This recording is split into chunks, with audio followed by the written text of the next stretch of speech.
High বন্ধুরা, কেমন আছো? আশা করি ভালো আছো। আবারও নিয়ে চলে এলাম নতুন একটা ভিডিও। ভালো লাগলে লাইক কমেন্ট করবেন আর সব বন্ধুদের কাছে ভিডিওটা শেয়ার করে দেবেন। পুরোপুরি ভিডিওটা দেখবেন, টেনে টেনে দেখবেন না, তাহলে কিছুই বুঝতে পারবে না। দেখতেই পাচ্ছ, দেখো আমি এখানে আজ পাবদা মাছ নিয়ে এসেছি। অবশ্য পাবদা মাছগুলো জ্যান্ত ছিল। অবশ্য বাড়িতে এনে আমি ভালো করে কেটে ধুয়ে নিয়েছি।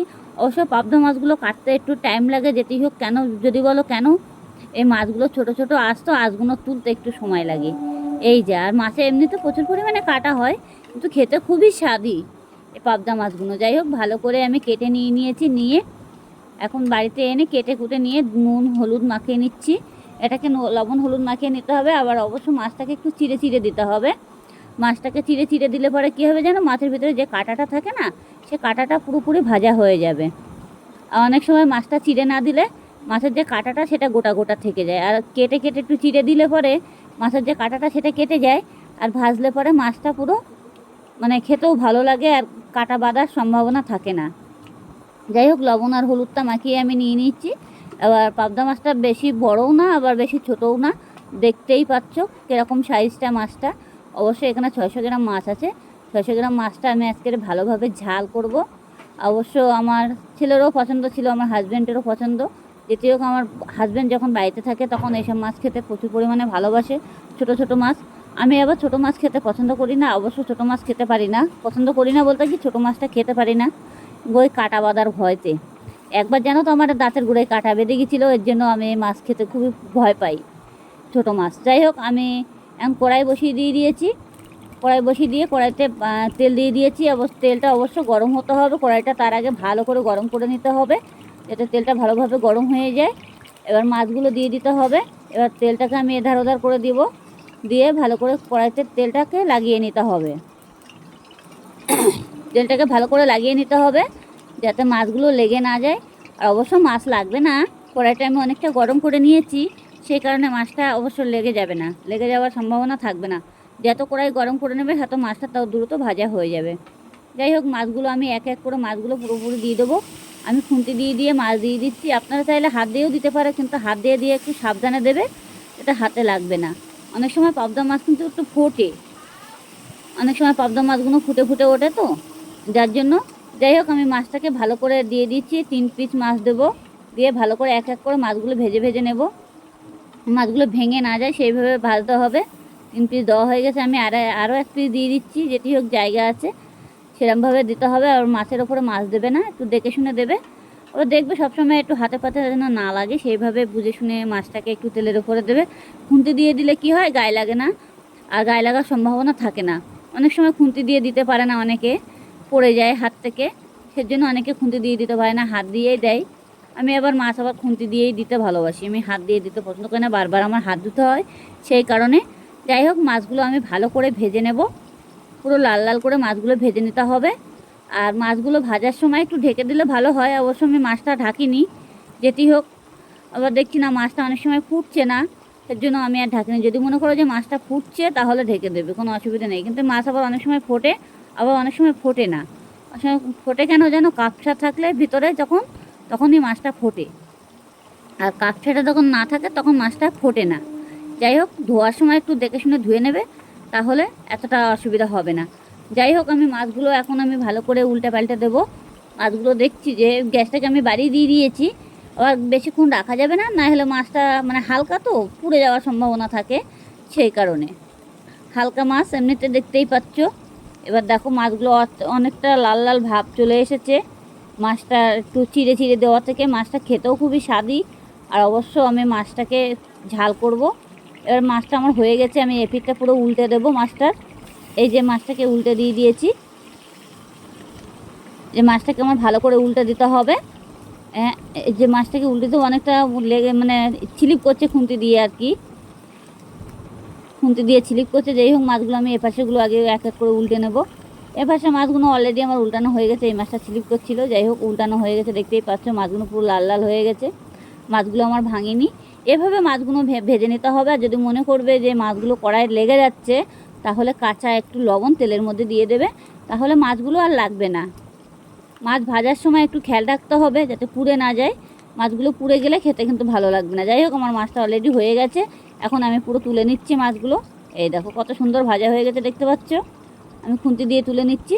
আর বুঝে শুনে তুলবে, যাতে তেলটা গায়ে যাতে না লাগে, এসে অনেক সময় তুলতে গিয়ে তেলটা ছিটকায়, সেইভাবে দেখে শুনে তুলবে। আমার যে বাকি মাছটা ছিল সেগুলো আমি আবারও দিয়ে দেবো, দিয়ে মাছগুলো পুরোপুরি ভেজে নেব। এই যে দেখতেই পাচ্ছ মাছগুলো আমি দিয়ে দিচ্ছি। এভাবে দিয়ে মাছগুলো পুরোপুরি ভেজে নিতে হবে। দেখো মাছটাকে আমি চিড়ে নিয়েছি কত সুন্দর করে, বটি দিয়ে দিয়ে হালকা হালকা করে। মাছগুলো চিড়ে নিলে পরে কি হয় জানো, মাছগুলো কাঁটাগুলো যে থাকে না মাছের, এই মাছে প্রচুর পরিমাণে কাঁটা হয়, তো যার জন্য কাঁটাগুলো মানে হয়ে যায়, নরম হয়ে যায়। আর মাছগুলো ছাড়িয়ে কত কতকে উঠে আসে, গালে বাঁধে না, আর অসুবিধাও হয় না। অনেক সময় এরকমই হয়। আর চিড়ে না দিলে মাছের কাঁটাগুলো গোটা গোটা থেকে যায়, তো তখনই বেঁধে যায়। যাই হোক, দেখতেই পাচ্ছ আমার মাছটা ভাজা হয়ে গেছে অলরেডি। এবার মাছটাকে আমি পুরো তুলে নেব।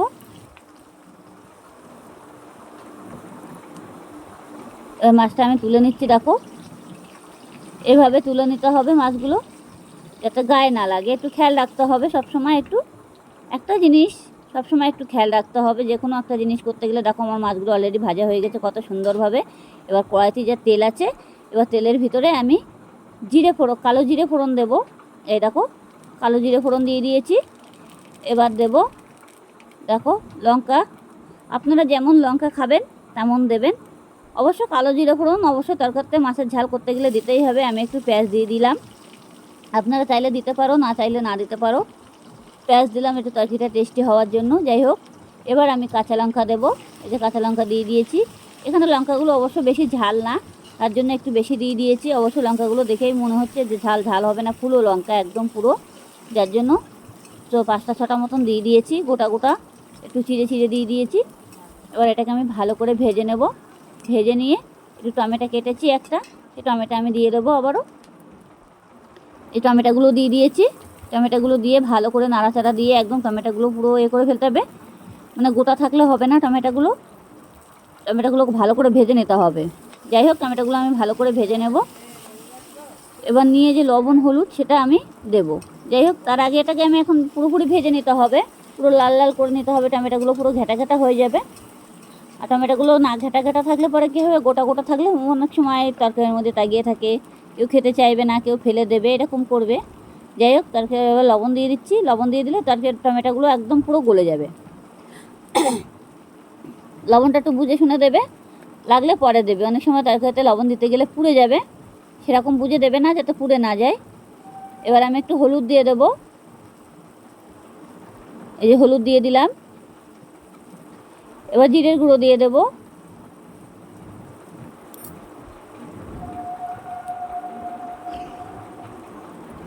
জিরের গুঁড়ো দিয়ে দিয়েছি। এটাকে ভালো করে ভাজতে হবে। এবার একদম পুরো ভাজা ভাজা করে ফেলতে হবে, যাতে কাঁচা গন্ধ ভাবটা না থাকে, সেরকমভাবে ভাজতে হবে। অলরেডি পুরো ভেজে ভেজে একদম পুরো টমেটোগুলো গলে ফেলতে হবে। লঙ্কাগুলোও পুরো গলে যাবে, অনেক সময় লঙ্কাগুলো গলে গেলেও অসুবিধা নেই।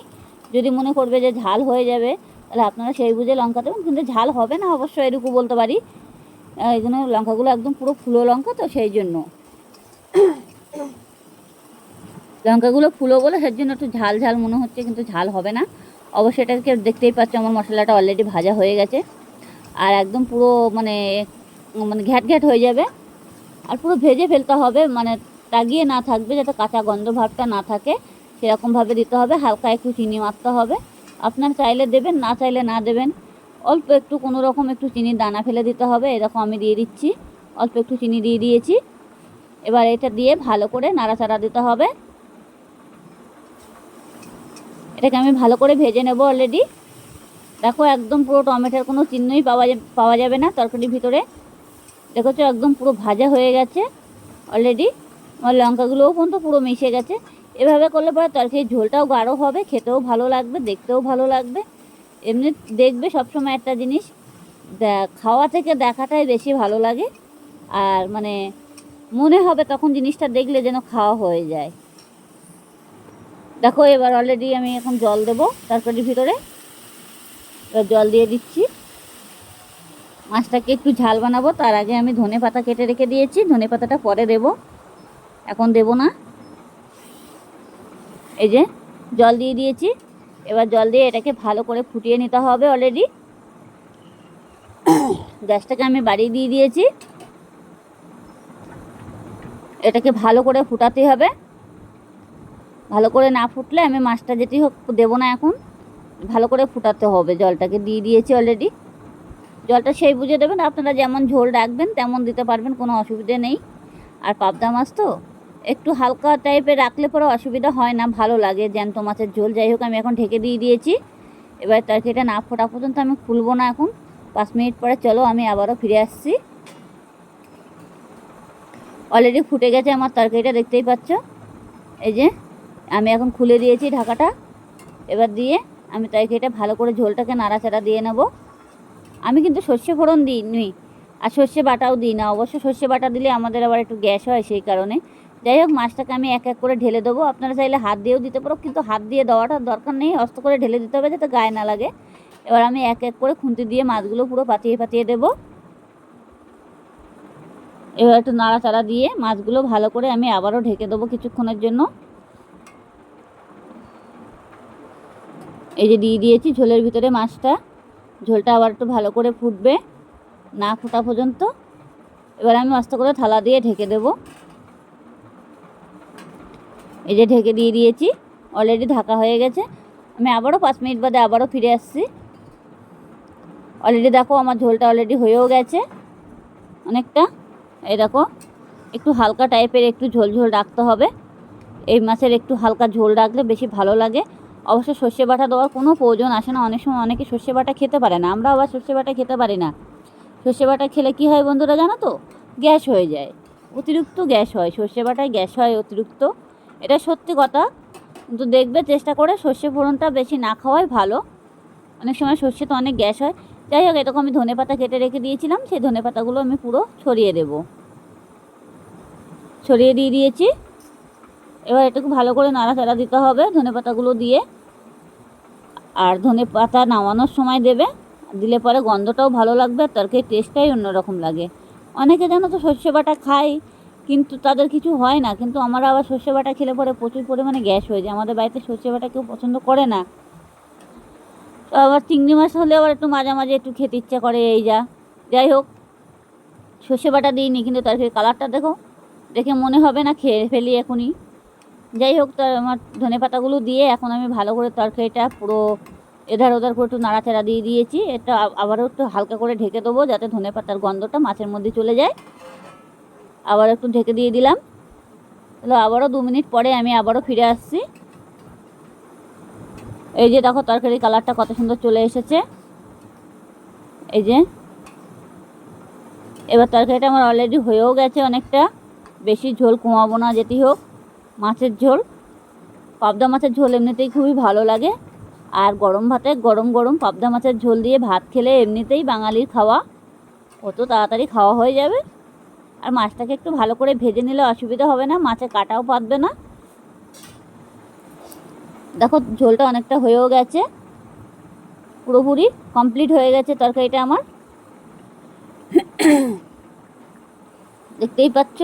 আর ধনে পাতাটা নামানোর সময় দেবে যাতে। এবার অলরেডি আমার তরকারিটা একটা পাত্রের মধ্যে ঢেলে নেব। ভালো লাগলে লাইক কমেন্ট করবেন আর সব বন্ধুদের কাছে ভিডিওটা পুরোপুরি শেয়ার করে দেবে।